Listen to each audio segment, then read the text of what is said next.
We'll pour, Ashe.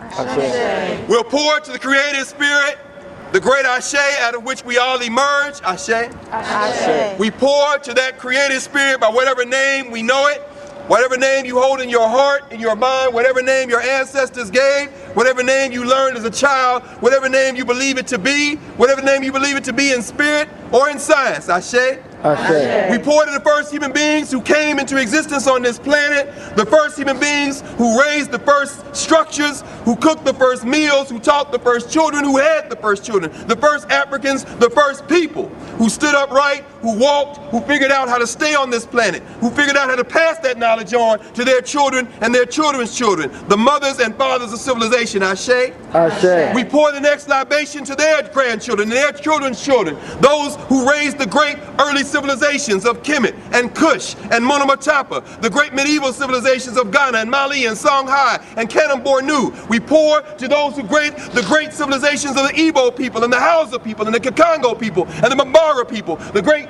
Mande civilizations, the great Kikongo, the great civilizations of Southern Africa, the Bantu people, the great civilizations of Southeast Africa, the Dinka, the Shilluk, the Noor. We pour to those millions who raised the foundations from which the world would learn what it meant to be human in the world, Ashe. Ashe. We pour to their children who were upon the arrival on the shores of people they had never seen before, found themselves captured and marched overland, found themselves perishing by the millions before they were held on the holding cells and the open air pens on the coast of West, Central, Southern, and East Africa. We pour to the ancestors who did not know as they were stripped of all clothing and sent denuded into boats, packed like animals, and strewn their bones across the floor of the Atlantic and the Indian Ocean. We pour to them who in the last moment on Africa grabbed the sand and grabbed the dirt and put it in their mouths and understood that the only thing they might have to preserve their place in that continent was their memory of that place and their ability to pass it on to their children. We pour to them, Ashe. Ashe. We pour to those Africans and their children who finding themselves cast adrift in Santiago, Cuba, who found themselves cast adrift in Porto, Spain, Trinidad, and Port-au-Prince, Haiti, who found themselves cast adrift in New Orleans and Charleston and Mobile, who found themselves cast adrift in Salvador, Bahia, who found themselves cast adrift in Barbados and the archipelago that formed the wayward and the windward coast. We found them in these places learning Portuguese and Spanish and French, whose often first words was, "Oh my God, oh Madre de Dios," who found themselves praying to survive and pass on to their children the memories. We pour to those ancestors who are represented in the thousands buried in all the square miles of where we stand, and who sit here buried before us in 400 caskets forged of wood from West Africa with Adinkra symbols. Each one of them, each woman, man, and child, symbolic of millions. The children of those who could not be killed, we pour, Ashe. Ashe. We pour to their children who somehow survived the hells of enslavement and fought for emancipation in the Caribbean, the French, British, Dutch Caribbean, who fought for emancipation in South America, who fought for emancipation in Central America, who fought the struggles we refer to as the Civil War in the United States, who came out of that, marched out of enslavement through Reconstruction, and found themselves making great migrations, eventually ending up in places like New York. Their children's children, who making a way for themselves became our great-great-grandparents, our grandparents, our great-grandparents, our parents. Those who, when the first bones were discovered in this space, held their hands and said, "Stop, no more."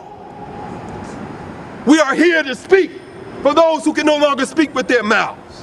We pour for those ancestors, some of whom came to Howard University in 2004 and followed these caskets all the way back to New York. We pray to the great ancestors, the ones whose names we know and the ones whose names we don't. And at this moment, as we pour this libation, I would ask anyone who feels comfortable to say the name of someone in your bloodline who is no longer physically here, but who you know made it possible for you to be here. Go ahead, let's hear the names. Haywood Carr, Porter Griffin, Thomas Lee Jr., Evelyn Glover. We pour to the names that we hold collectively. Ganga Zumba in Brazil, Toussaint Louverture, Jean-Jacques Dessalines, and Henri Christophe in Haiti. We pour to the great avengers, Nanny of the Maroons of Jamaica. We pour to the great ancestors Harriet Tubman, Sojourner Truth, Frederick Douglass. Say the names that you study. Who are the names of the ancestors that you have come to hold in your heart and your mind as you hope that you can do what they did for us, for your children and children's children? Let's say some of those famous names. Kwame Toure, Honorable Elijah Muhammad, John Henry Clark, John Dr. G. Khalid Jackson, Muhammad. Jacob Carruthers. And finally, two final libations. We pour to those who make it possible for us to do what we do. We pour to these rangers who stand guardian over this sacred space. We pour to these Africans and these folks who have come from Howard University, the staff, the faculty, the administrators who brought us here today to bear witness. This is not a libation, but an affirmation, because their hearts still beat, their tongues still speak, their minds still think, and their minds still wish the best for us. We pour for all of those people who surrounded us on this journey today and made it possible for us to be here. We pour this affirmation of thanks, Ashe. Ashe. And finally, we pour to your children's children's children who will one day stand on this space and speak your name. Ashe. Ashe.